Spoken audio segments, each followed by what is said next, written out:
Hello, YouTube. My name is Alan, and it's that time. Once again, let's talk metal. Got a really cool topic to talk about tonight, one that I've been meaning to cover for quite a while. We're going to talk about the early days of the heavy metal scene in Cleveland, Ohio. Cleveland had a pretty big scene early on, and I wanted to dive into some of these different regional scenes from the early US, things like the Chicago area, the Texas scene, and we're going to kick things off in Cleveland. Why not? To do this, we're going to be exploring some of the bands that were on the scene by working our way through one of the compilation albums. Some basic things about Cleveland. Well, they had a pretty big scene early on. It doesn't seem like they necessarily had that, one breakout band that everyone could kind of rally around and remember. California, of course, had tons of bands. You had Motley Crue in LA. You had Metallica in the Bay Area. In New York, New Jersey, you had Overkill and Anthrax. In Texas, you had Hellstar. In Chicago, you had Trouble. In Cleveland, you had there's somebody I'm forgetting, and if so, please leave a comment down below and remind me, what kind of super big household name heavy metal act came out of the Cleveland scene. But nothing really is coming to mind off bat, and I've been kind of thinking about this on and off all day getting ready for this video. So despite not having a huge act, they did have a lot of really good acts that were operating on that underground level. And I think that's one reason I've always really liked the Cleveland scene early on. They had maybe not that one huge band, but they had a lot of really solid bands just, a step or two down from that. So to kind of introduce ourselves to the Cleveland scene, we're going to work our way through this compilation, which is called, well, Cleveland Metal. Seems appropriate. Yeah, this is the first of several compilation albums that were made that documented the Cleveland heavy metal scene. And it's pretty cool because these albums came out over the years throughout the 80s and shows you different bands coming and going from around that area. This is the earliest one that was released I know of. Cleveland Metal came out in 1983. And that's relatively early when you think about it. I've talked about the very early 80s US metal scene in other videos. And when you get back to 83 and before, your album selections kind of get thinner and thinner very quick. And a lot of bands were only starting to get their feet under them around 1983. So the fact that Cleveland already had a pretty bustling scene with enough quality bands to make a really good compilation album out of shows you that, yeah, things were happening in Cleveland very early as far as American heavy metal in the 1980s goes. Kind of makes sense when you stop and think about it because Cleveland is a huge metropolitan area. And generally, to get an underground music scene going, you're going to have to be in an area with a big, highly concentrated population. There's a reason places like New York and LA and Chicago often have these kind of scenes develop, whereas, Spokane and Des Moines and, Phoenix don't necessarily. It's just a sheer matter of you need enough people in one place to find enough folks interested in playing a certain kind of music to form multiple bands and have a scene started. And Cleveland is definitely large enough to support that kind of scene. It's a huge city. It's tucked away up in the northeastern corner of Ohio, but it really is the central hub of that state in a lot of ways. I lived in Ohio for years, and I always thought it kind of funny that a lot of people would introduce themselves and where they're from completely in relation to Cleveland, even if they didn't live very close to Cleveland. I'd have people you'd meet and be like, hey, where are you from? They'd be like, kind of like, hour and a half, 2 hours southwest away from, Cleveland. And I'm kind of thinking about the map in my head, like, so you're maybe a little bit outside of Columbus? Yeah, exactly. Why didn't you just say you're from outside Columbus? It's the state capital. It's right in the middle of the state. Well, the reason they don't say that is Ohio revolves around Cleveland more than any of its other large cities. So yeah, let's start working our way through this album, see what kind of bands we got. A couple of things about the album itself. It's never been a particularly hard one to track down, so if this interests you and you want a copy, you should be able to find that without a ton of difficulty. At the time of this recording, copies on Discogs are listed around like 70, 75 bucks, which seems a little steep to me. If you look at what they typically sell for, that sales history median price, It's more like in the 30 to 40 range, and that feels about right for a compilation like this. If you can get it for under 50 and it's in good condition, yeah, I think that's fair. Don't know if I'd want to pay a lot more for it than that. If you get to looking for copies, it's also worth noting there are two variations of this one. What I'm holding right here is a second pressing. The first pressing is a little different. Some easy ways to tell. There's a lot of little differences, mainly just in the layout. They just improved a few of the graphics for the second press. A real easy one is on the back cover. The picture for the band Sorcerer is different. On the first press, it's got the band standing in front of, like a big banner that has the Sorcerer logo on it. This picture is very different. But there's a lot of other little details in how some of the band's logos are done. When you look at the album itself, it's on a label called Clubside Records. The first pressing is a black label with the white print and a little bit of red. The second press, it's a red label with white print. So yeah, pretty easy to spot. It also comes with a one-sided insert, and there's some differences in the logo on the inserts also between the first and second press. So there's a lot of ways to tell the difference between the two versions. The first press is slightly rarer, but I don't think it really impacts the price that much. You're getting the same songs. It's really, again, just little differences in the pressings. So what kind of bands are operating in Cleveland around 1983? Well, side A, we start off with 2 tracks by this band, Black Death. Now, Black Death is known to most fans of sort of, underground or independent heavy metal from the 80s because they released a self-titled album that has become kind of a cult favorite among a lot of folks. It, over time, has kind of very gradually risen in price and now usually pushes, over 3 figures if you can find a copy of it. The 2 songs on here, neither of them are on that LP. And it's interesting because both Taken by Force and Until We Rock, in my opinion, slay anything from the album. The album is interesting. It's decent. It's not a personal favorite of mine. I don't really put it on the exact same exalted tier that some folks do. In my opinion, the album, they're trying out a lot of ideas, but it feels like maybe they were rushed, that some of the songs hadn't fully gelled just yet. Has a few great tunes, but has a lot of misfires too. The 2 tracks on the compilation here, though, are amazing. These are just excellent slabs of early American metal. It's powerful, anthemic, speedy, great musicianship, great vocals. These are top-notch songs. If these 2 songs were put on like a 7-inch single and had been released as like an independent thing, it'd be one of those holy grail items amongst collectors of independent US metal singles. So yeah, you get 2 tracks from Black Death, and they're easily among the best tracks the band ever did. So awesome, we're off to a good start. All right, after that, we got a track by Sacred Few. The Sacred Few track, to be honest, is not my favorite on the album. It's okay, it's serviceable, it's not amazing. The band did stick around long enough to make an album and also a single in the mid-90s. The album, I think, is, Beyond the Walls of Iron, if I'm remembering the title correctly. It's, again, a semi-collectible album from that era.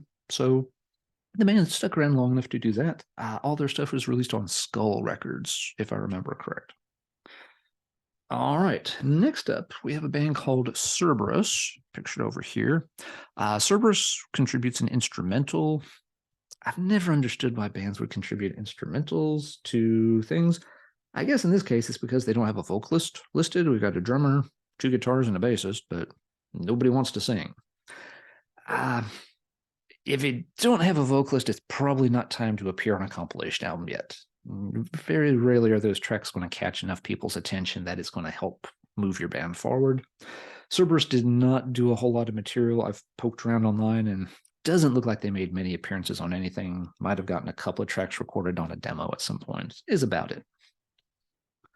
All right, and then side A wraps up with this band called Jagged Edge. Now, Jagged Edge never got a full album out, but they did release 2 separate 7-inch singles. around that time. And both of those, again, they're kind of the semi-collectible things. Most folks who collect singles from that era are going to be familiar with them. The band eventually relocated to Los Angeles, changed their name, tried to make a go of it. It didn't really, go anywhere under the different name or the new location either. But they were a factor on the Cleveland scene in the early years. All right, so I've got some good tracks by Black Death. The rest of the side is, a bit average, perhaps. Side two introduces us first off to Mistreater. This is another one that's gotten a very strong cult following over the years. Mistreater had interactions with a band named Scarem. Members kind of moved back and forth. Scarem did a couple of 7-inch singles very early in the 80s. I think both the singles came out before this compilation. One of the singles has the band's name misspelled with an EM instead of the UM ending. But it is the same band. But yeah, then Mistreater became a thing. Mistreater released a single and also an album called Hell's Fire. It's got, this logo on a black cover. The logo is more kind of orange and red. It's very striking, very easy to spot.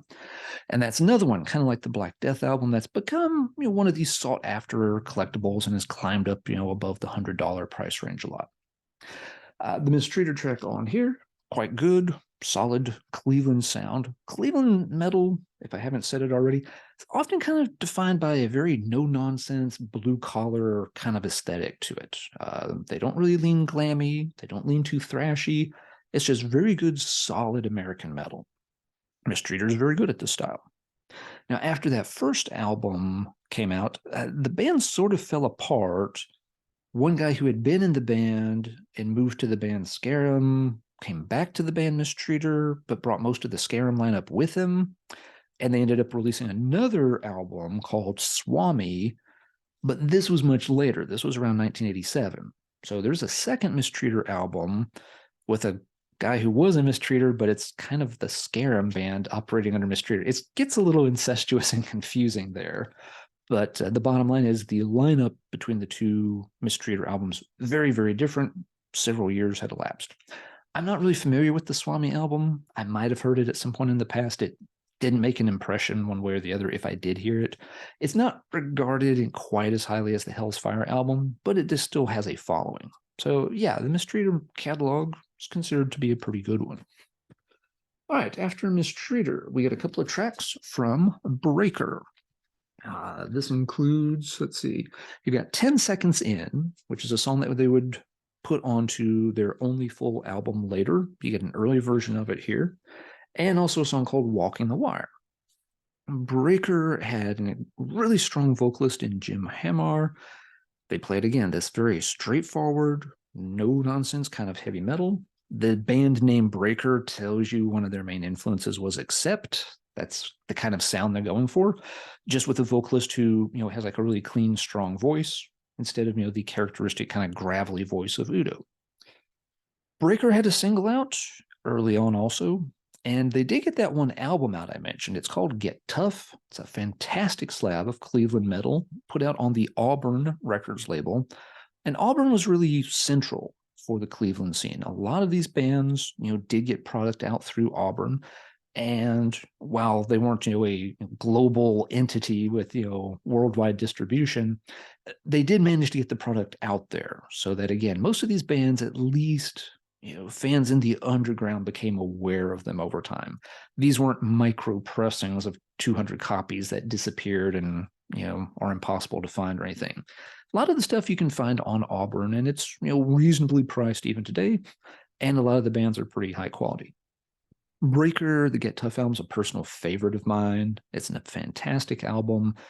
It seems like one of those bands that really could have maybe broken through if they had gotten it out a little earlier.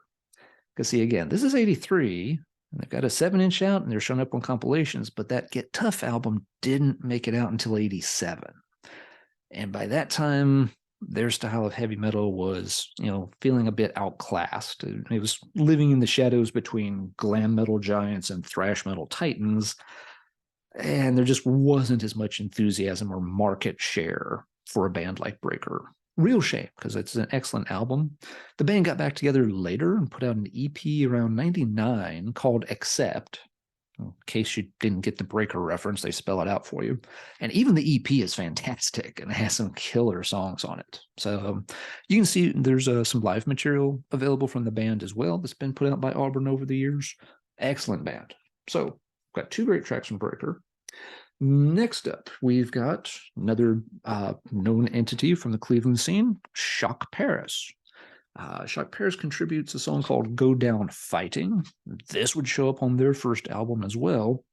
This version's really nice, though, because it has their original vocalist on it. This does not feature Vic Hicks. Vic was on all three of their albums.